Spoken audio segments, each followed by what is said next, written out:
Ya, Anda kembali menyaksikan program Kabar Khusus bersama Kita Lawan Corona.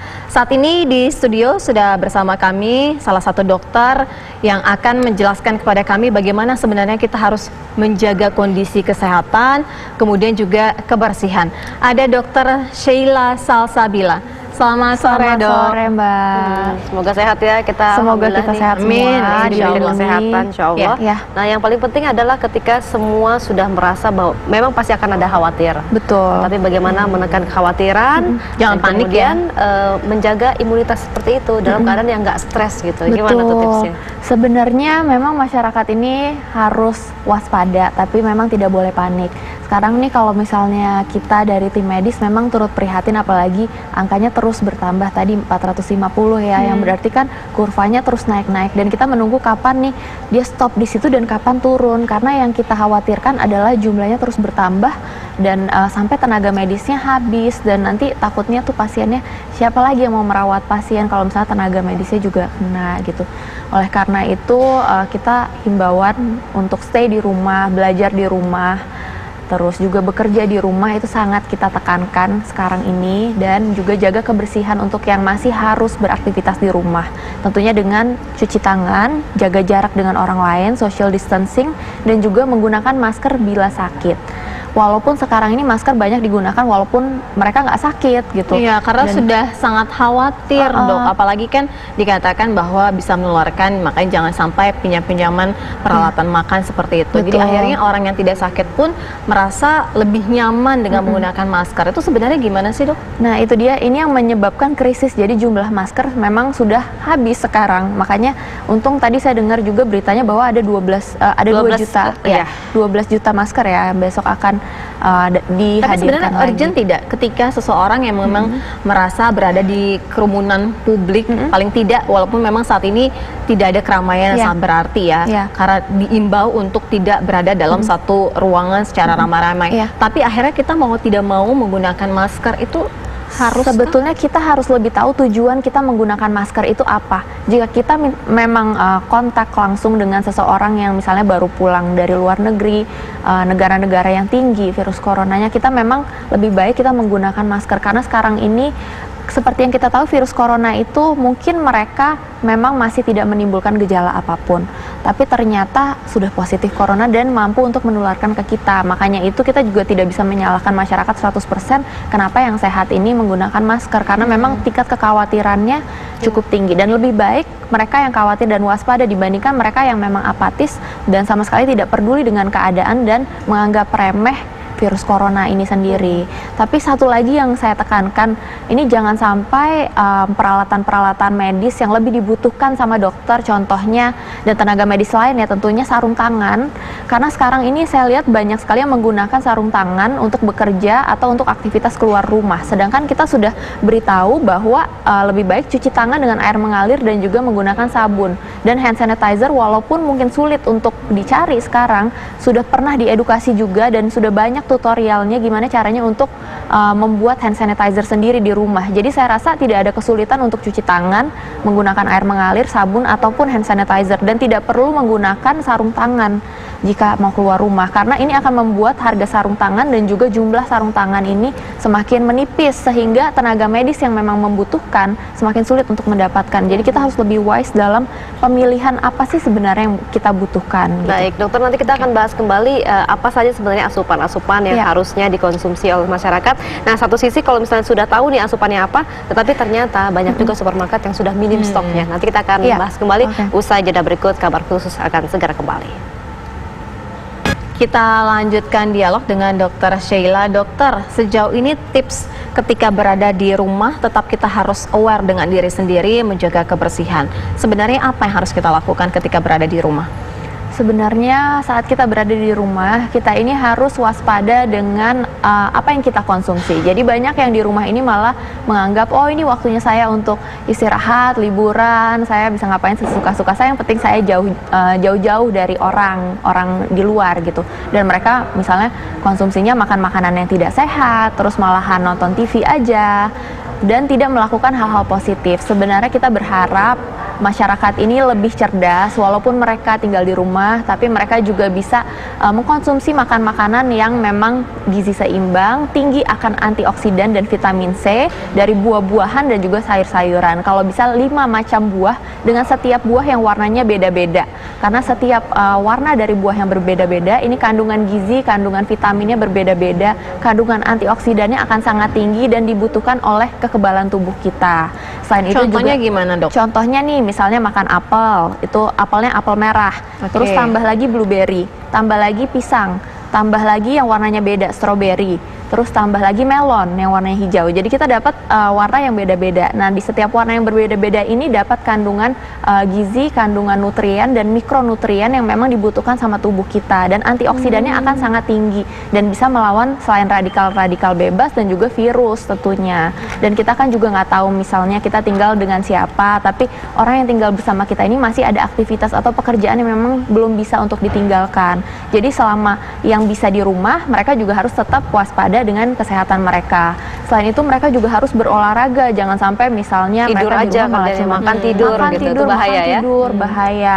Jadi jangan lupa untuk olahraga ringan 30 menit aja setiap hari di rumah, bisa dilakukan misalnya di teras rumah kalau bosan, di balkon, sambil menghirup udara segar. Pokoknya tetap melakukan aktivitas, dan sebenarnya banyak kalau misalnya kita mau menggali apa yang bisa kita lakukan di rumah, contohnya baca buku, terus melakukan kegiatan-kegiatan positif, contohnya misalnya yang sudah punya anak, diajarin cara untuk memasak gimana, dan itu akan lebih sehat juga, dan juga lebih safe untuk kedua belah pihak. Misalnya apa yang dilakukan di sekolah bisa juga kok dilakukan di rumah kalau orang tuanya mau membantu anaknya untuk lebih berkreasi di rumah. Oke, kalau untuk makanan, sayuran, daging dan lain sebagainya itu gimana, Dok?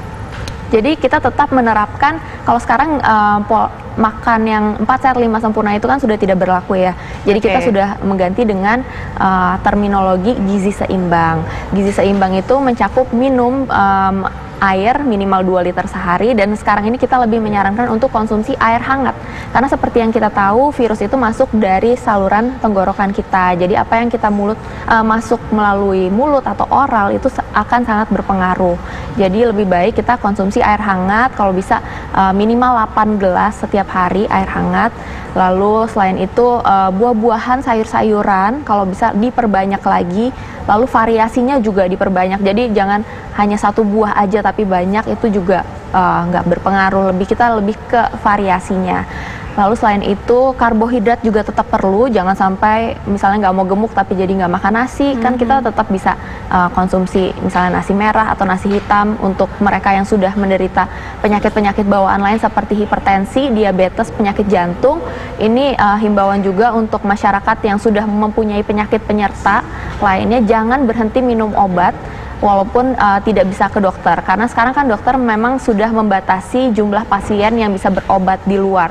Tapi kita berharap agar pasien tetap minum obat yang sudah diberikan oleh dokter, karena banyak hoax yang beredar di luar sana. Contohnya misalnya captopril, obat untuk penurun darah, tensi, itu dapat memicu virus corona, dan itu kan sebenarnya hoax gitu. Jadi jangan termakan berita-berita yang tidak pasti, dengarkan dari sumber-sumber yang memang bisa dipercaya, dan jangan berhenti untuk minum obat untuk mereka yang sudah mempunyai penyakit bawaan. Nah, ini tentang konsumsi makanan dan buah-buahan. Kalau misalnya sayur-sayuran, banyak yang suka dengan sayur-sayuran yang setengah matang ataupun mentah bahkan ya. Ini berpengaruh tidak terhadap daya tahan tubuh kita dengan kondisi seperti ini? Sebenarnya seperti yang kita ketahui, kalau misalnya sayur-sayuran ini kalau dimasaknya terlalu matang, justru kandungan-kandungan gizinya banyak yang hilang. Jadi sayuran itu lebih baik memang dimasaknya setengah matang atau memang tidak matang. Jadi sayurannya langsung fresh, kayak salad yang memang fresh salad gitu. Dan buah-buahan juga sama. Dan tentunya tapi kita harus tahu kebersihan dari sayuran itu. Jadi kita pastikan sayuran ini memang datang dari tempat yang terpercaya. Jangan pergi ke pasar-pasar yang terlalu ramai. Sekarang kita hindarin dulu dan beli lebih ke tempat-tempat yang memang terjamin kebersihannya. Dan juga jangan lupa sebelum menyiapkan makanan untuk diri sendiri dan juga untuk keluarga besar, jangan lupa untuk cuci tangan dan juga jaga kebersihan diri kita. Walaupun kita di rumah jangan sampai jadi jarang mandi. Saya lihat banyak yang di rumah jadi jarang mandi, malas-malasan, produktif gitu ya, tidak Dok, ya? produktif. Dan ini karena hal-hal seperti ini yang kita sepelekan, ini justru menurunkan imunitas tubuh kita, dan nanti misalnya ada keluarga yang datang baru berpergian, imunitas kita malah jadi, karena imunitas kita rendah, karena kita bermalas-malasan, kita gampang untuk terkena virus yang dibawa oleh keluarga Dok, kita. sebelum kita membahas apa saja yang membuat imun kita rendah untuk kita hindari, saya tadi penasaran juga, Dok, benarkah itu air panas itu benar bisa membersihkan secara keseluruhan? Jika ada sayuran yang tidak perlu dimasak, Ya. artinya kita harus mencucinya dengan air matang, air panas maksudnya.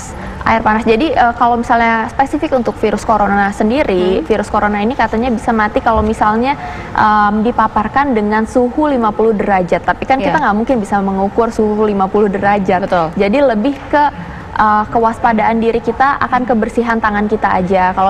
Kalau misalnya ibu rumah tangga, janganlah sekarang pakai kuku yang panjang-panjang. Pokoknya lebih disiplin dalam kebersihan aja. Nggak usah harus pakai air panas atau gimana. Tapi Sebenarnya dicuci begitu ya, Dok, yang ya? penting dicuci aja. Ini ada juga nih, ada tips-tips, katanya saya juga baca dan juga dengar bahwa UV ataupun Iya. paparan sinar matahari pagi itu sangat baik. Nah, kalaupun pagi itu jam berapa bagusnya untuk kita berjemur? Apa efeknya pada saat masa-masa seperti sekarang? Jadi untuk masa-masa seperti sekarang memang betul ini sinar matahari sangat dibutuhkan, dan dibutuhkannya ini emang harus continue karena nggak bisa hanya 1 hari atau 2 hari dan kita berharap efek panjang dari itu. Ini bukan sesuatu yang instan, dan penelitiannya memang masih banyak yang diperlukan dan masih banyak yang belum diketahui secara spesifik bagaimana sih cara kerjanya si sinar matahari untuk meningkatkan sistem imun kita. Tapi sudah banyak bukti-buktinya bahwa seseorang yang berjemur di antara jam 10 sampai dengan jam 1 siang selama 10 sampai dengan 15 menit ini imunitasnya lebih tinggi dibandingkan orang yang tidak terpapar sinar matahari sama sekali. Ada juga yang bilang bahwa berjemur pagi hari itu lebih baik daripada siang yang hari. mana yang benar Jadi itu? yang mana, Tapi Dok? sebenarnya yang benar itu jam 10 sampai dengan jam 1.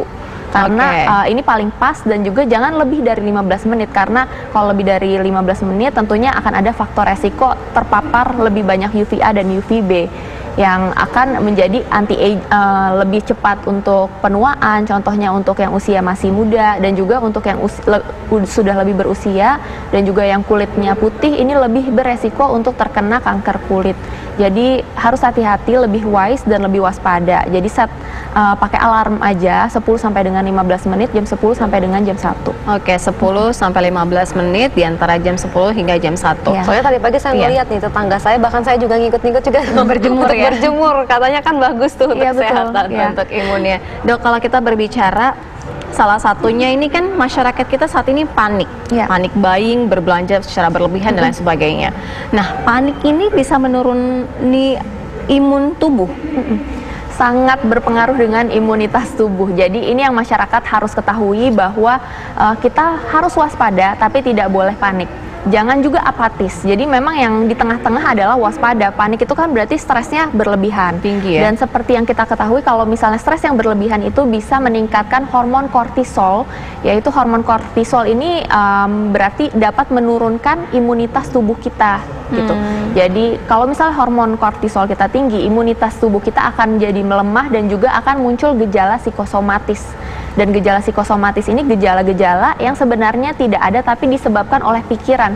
Contohnya misalnya sakit perut atau pusing atau merasa meriang gitu. Sebenarnya baik-baik aja, tapi imunnya jadi melemah dan juga kita memunculkan gejala-gejala yang sebenarnya tidak ada. Seperti itu. Sangat menarik ya tips-tips dari Iya. Dokter Sila ini. Masih banyak pertanyaan yang akan kami ajukan kepada dokter nih, karena tips-tips khususnya berada di rumah yang aman, sehat, kemudian ketika kembali ke rumah kita tetap bugar. Nanti kita akan bahas kembali usai jeda berikut sesaat lagi. Katanya lebih banyak Baik, kita antioksidan. bahas kembali bersama dengan Dokter Sila. Tadi ketika ada balita, batita maupun lansia, bagaimana jarak kita? Karena itu kan keluarga dekat kita, Dok. Iya. Jadi kita harus waspada dan tentunya kita nggak mau menularkan ke orang tua kita atau misalnya kita yang punya balita atau batita. Makanya itu memang sebaiknya untuk orang tua kalau misalnya punya perusahaan sendiri atau memang pekerjaannya sudah mengizinkan untuk tinggal di rumah, tinggallah di rumah. Jadi jangan terus beraktivitas, terus balik lagi ke rumah, terus main dengan balita dan batitanya. Kita harus jaga jarak juga. Kalau misalnya kita memang beraktivitas di luar, pada saat kita pulang ke rumah kita jaga jarak, jangan lupa untuk bersih-bersih dulu, ganti baju, mandi, segala macam. Dan memang kita tahu bahwa si kuman corona ini hanya hidup 2 sampai dengan 3 jam, contohnya di baju kita atau di barang-barang kita. Tapi di tubuh kita ini kan virus ini bisa ada di dalam tubuh kita dan tidak menimbulkan gejala, namanya masa inkubasi selama 1 sampai dengan 14 hari. Dan selama itu kita nggak tahu kalau misalnya kita komunikasi terlalu dekat, misalnya kurang dari 1 cm, itu kan droplet bisa langsung menyebar. Saat kita berbicara pun bisa gitu. Artinya ketika kita sudah merasa steril, sudah mandi, sudah bersih, tapi kita juga harus bisa menjauhi anak-anak supaya tidak tertular. Iya. Misalkan kalau kita sebagai carrier gitu. Kasih jarak minimal 1 meter. Kasih jarak minimal 1 meter, dan kalau bisa kita jangan tidur sama anak atau Satu sama kamar lansia. gitu ya. Jadi kita harus jauh-jauh. Maksudnya bukannya kita mau tidak peduli atau memang jadinya kehangatan dalam keluarga ini memang jadi sedikit berkurang, tapi memang demi kebaikan kita bersama kita harus menurunkan jumlah yang terinfeksi dengan virus ini, karena dengan harapan kalau misalnya sudah jumlahnya berkurang, kita akan terus berkurang seperti negara-negara lain yang memang sudah mengatasinya dengan baik. Dok, ini juga mungkin tips kalau tadi orang tua yang nonton saat ini juga kan perlu menjaga imun anak-anak mereka, karena kan biasanya memang kadang-kadang cuaca dan lain sebagainya. Kira-kira anak-anak ini perlu diberikan asupan apa sehingga harus benar-benar bisa sehat? Oke, sebenarnya kalau misalnya anak-anak dia kan di rumah aja ya sekarang, karena banyak sekolah yang memang sudah diliburkan. Jadi lebih ke gizi seimbang saja. Kalau misalnya masih konsumsi susu, jangan lupa untuk konsumsi susu, sayur-sayuran, buah-buahan, karbohidrat yang cukup, dan juga protein yang cukup. Seperti itu. Jadi dan jangan anak-anak dikasih apapun yang mereka mau, contohnya gula-gulaan, es-esan. Ada batasan nggak nih ketika kita di rumah itu nggak boleh terlalu banyak makan makanan yang mengandung gula gitu? Iya. Jadi tentunya untuk anak-anak ini harus lebih dibatasi lagi gula, karena kuman apapun itu suka dengan yang namanya manis-manis. Dan juga terutama untuk lansia, kita juga harus lihat makanan mereka seperti apa, terutama mereka yang sudah mempunyai diabetes. Jangan sampai gula darahnya ini meningkat. Kalau misalnya bisa beli alatnya, atau mungkin masyarakat yang sudah punya alat periksa gula darah sendiri di rumah bisa dicek dan dimonitor orang-orang terdekat, terutama lansia, karena memang virus corona ini lebih dampaknya lebih buruk jika terkena ke masyarakat yang sudah mempunyai penyakit penyerta, terutama diabetes. Jadi gula darah memang sangat harus dijaga. Baik, dokter, terima kasih tipsnya.